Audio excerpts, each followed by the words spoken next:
आपण 2 मेथड्स बघितल्या CO2 च्या ट्रान्सपोर्टची. पहिली मेथड ज्याच्यामध्ये तो डिसॉल्व्ह फॉर्म मध्ये ट्रान्सपोर्ट होतो 7%. सेकंड मेथड बघितली आपण बायकार्बोनेट आयन्स जे 70% त्याच्यामध्ये ट्रान्सपोर्ट होतो CO2. आता आपण थर्ड टाइप बघणार आहोत ज्याच्यामध्ये तो 23% राहिलेला रिमेनिंग ट्रान्सपोर्ट केला जातो. By red blood cells CO2 transported near about 23%. This is also represented in diagram. This carbon dioxide means CO2 binds with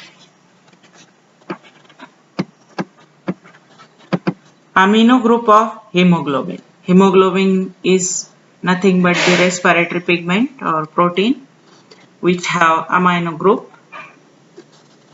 This is also present in RBC. This CO2 reacts with this HB and form HbCO2 means carb amino hemoglobin. This HbCO2 is nothing but the carb amino hemoglobin. This bounding is loose bounding. This is not a stable compound. This is unstable compound. This molecule is readily decomposes or readily dissociate into CO2 again into CO2 and Hb means hemoglobin. Here this reaction is carried out when partial pressure of carbon dioxide is low. इथे वरच्या याच्यामध्ये ती होणार नाही, ती खाली होईल कारण इथे अल्व्हिओलार इयर मध्ये पार्शियल प्रेशर कसं आहे CO2 चं लो, मग इथे ती रिएक्शन होईल. This carbamino haemoglobin dissociate into CO2 and Hb. Partial pressure कमी असेल तेव्हाच हा डिसोसिएट होतो. तर तो कुठे कॅरी केल्यानंतर डिसोसिएट होईल, तो टिश्यू मधून लंग्स मध्ये आला. इथे आल्यानंतर तो लंग्सच्या एरियामध्ये जिथे पार्शियल प्रेशर कमी आहे तो डिसोसिएट होतो, रिलीज करतो CO2. आणि हा CO2 बघा इथे परत कशामध्ये एंट्री करेल, हा खालचा छोटा ब्लू आरो दाखवलेला आहे. हा CO2 अगेन अल्व्हिओलार एअर मध्ये रिलीज होईल. This is the transport of CO2. Cellular respiration. Here cellular respiration, last bit of respiration. Cellular respiration, it is the last step taking place inside the cell. बघा CO2 आणि O2 चे transport बघितले आपण. आधी O2 आत येतो, मग तो सेल्स पर्यंत ट्रान्सपोर्ट होतो, सेल मध्ये ऑक्सिडेशन होतं, मग CO2 तयार होतो. तो CO2 परत लंग्स कडे कॅरीड आउट होतो. म्हणजे हा O2 आणि CO2 ऍक्च्युअली O2 पण यूज करते सेल आणि CO2 रिलीज करते. हे ऍक्च्युअल सेलच्या आत होते ते बघायचं आपल्याला.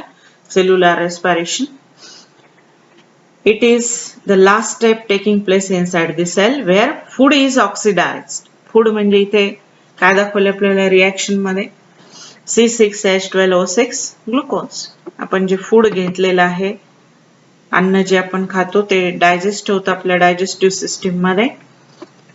स्टार्च असेल तो डायसॅकराइड मोनोसॅकराइड मध्ये कन्वर्ट होईल C6H12O6 मध्ये. हा ब्लड मधून कॅरी होईल सेल पर्यंत. सेलने हा ग्लुकोज घेतला, आता त्याचं ऑक्सिडेशन होणार सेल मध्ये. ते ऑक्सिडेशन कशामुळे होईल, 6O2. हे 6O2 जे लंग्स मधून इथपर्यंत आले, हेमोग्लोबिनने जे कॅरी केले, तो O2 मॉलिक्युल इथे यूज होतो. 6O2 या ग्लुकोजचं ऑक्सिडेशन करतील आणि रिलीज होईल 6CO2, 6H2O and 686 कॅलरीज, म्हणजेच 38 ATP मॉलिक्युल्स. हे काय असे सिंपल एका रिएक्शन मध्ये होत नाही, आपण पाहिलेलं आहे. हा ग्लुकोज मॉलिक्यूल 3 स्टेप मधून पास होतो, glycolysis, Krebs cycle and electron transport system, and then form 38 ATP molecule means 686 kilocalorie energy. This ATP is used as a currency, energy currency of cell. Second step, phosphorylation. Phosphorylation, it involves trapping the heat energy in the form of high energy bond ATP molecule. हा बघा इथे दिसतं आपल्याला ADP reacts with 1-phosphate and energy 7.3 kilocalorie energy trap केली जाते आणि bond strong bond तयार होतो. एक ADP is converted into ATP, adenosine triphosphate. तर ही जी ATP मॉलिक्युल्स आहेत त्या युज्ड होतात सेलच्या साहाय्याने as a energy currency for carried out vital life processes. सगळ्या लाईफच्या जेवढ्या प्रोसेस आहेत त्या कॅरीड आउट करण्यासाठी सेल या ATPचा यूज करते as a energy currency. Then we will see the regulation of breathing. Next beat, regulation of breathing. Respiration is under dual control. म्हणजे दोन कंट्रोल आहेत respiration वर, nervous and chemical. Human adult breathe about 12 times per minute while a newborn about 44 times per minute. म्हणजे जो adult आहे तो 12 वेळेस श्वास घेतो एका मिनिटाला, तर न्यूबॉर्न बेबी म्हणजे जन्मलेले जे बाळ आहे ते 44 टाइम्स ब्रीथ करतात. आता याचं रिझन आहे कारण ते जेव्हा मदरच्या युट्रेस मध्ये असतं ते पूर्णपणे आईवर डिपेंड असतो, ओटू तिकडून मिळतो. परंतु आता तो या वाईल्ड वर्ल्ड मध्ये त्याने एंटर केलेलं आहे, त्याला स्वतःचा ओटू स्वतःला मिळवायचा आहे, मग भरपूर ओटू घ्यायचा असतो त्याला, म्हणून त्याच्यामध्ये न्यूबॉर्न बेबी मध्ये 44 टाइम्स काय होत असतं पर मिनिट ब्रीथ होतं, म्हणजे फास्ट रेट आहे. And normal breathing is involuntary process. कशी प्रोसेस आहे ही? and involuntary म्हणजे आपल्या इच्छाशक्तीचा त्याच्यावर ताबा नाही. Steady rate of respiration is controlled by neurons. आपल्याला माहिती आहे आपल्या ब्रेन मध्ये काय आहेत? न्यूरॉन्स, आणि हे न्यूरॉन्स कंट्रोल करतात रेस्पिरेशन. याचे सेंटर्स आहेत आपल्या पॉन्स आणि मिड्युला मध्ये. पॉन्स आणि मिड्युला हा ब्रेनचा हाइंड ब्रेनचा पार्ट आहे. ब्रेनचे 3 पार्ट आहे, फोर ब्रेन, मिड ब्रेन आणि हाइंड ब्रेन. त्या हाइंड ब्रेनचा हा पार्ट आहे पॉन्स आणि मिड्युला. त्याच्यामधले न्यूरॉन्स हे कंट्रोल करतात आपलं रेस्पिरेशन, ज्याला आपण रेस्पिरेटरी सेंटर असं म्हणतो. हा respiratory centre which is located in pons and medulla. It regulates the rate and depth of breathing. काय कंट्रोल करतो हा centre? Respiratory centre.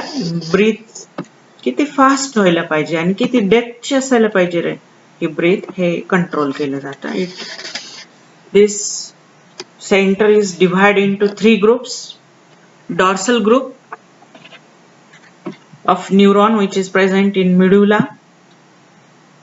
which control inspiration means inspiratory center. It is inspiratory center. Then second group, ventrolateral group of neuron. जे खालच्या साइडला जे neuron असतील, वरच्या साइडचे neuron इन्स्पायरेटरी centre आहे, तर खालच्या साइडचे थोडे बाजूचे 2 साइडला असणारे हे ग्रुप आहेत न्यूरॉन्सचे, ते इन्स्पायरेटरी आणि एक्सपायरेटरी डबलचं काम करतात. They act as inspiratory and expiratory center. And last group is the pneumatic center, which is located in pons. This pneumatic center, which control primarily limit inspiration. Primarily limit inspiration म्हणजे आपलं जे आत हवा घेण्याची जी process आहे, ज्याच्यामध्ये जी active process आहे, ज्याच्यामध्ये आपल्या इंटरकोस्टल मसल्स अँड डायफ्रॅगम कॉन्ट्रॅक्ट होतात, आपण पाहिलेलं आहे. तर ही ऍक्टिव्ह प्रोसेस कंट्रोल करायचं काम इथे केलं जातं. लिमिट इन्स्पायरेशनचा ठरवलं जातो pneumatic सेंटरने. Slow wave of sleep म्हणजे जे डीप स्लीप ज्याला म्हणतो आपण, ज्याच्यामध्ये आपण गाढ झोपलेलो असतो, हा निमॅटिक सेंटर ही डीप स्लीप आपली कंट्रोल करतो.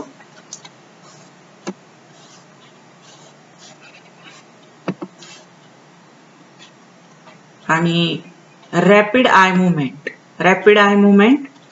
म्हणजे या गाढ झोपेमध्ये जेव्हा आपण आपल्या आयबॉलची मुवमेंट होत असते आणि स्वप्न बघत असतो म्हणजे ड्रीम पाहतो आपण, तेव्हा ही रॅपिड आय मुवमेंट स्लीप असते. तर हे सगळं कंट्रोल करायचं काम कोण करते? हा निमॅटिक सेंटर.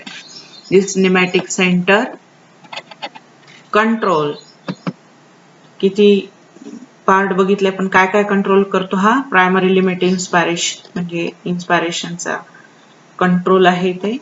स्लो वेव्ह स्लीप म्हणजे डीप स्लीप आणि रॅपिड आय मुवमेंट स्लीप म्हणजे जेव्हा आपण स्वप्न बघतो अशी ती जी झोप असते आपली ती इथे कंट्रोल होते. देन अनिमॅस्टिक सेंटर याच्या अपोजिट अँटीगोनॅस्टिक आहे.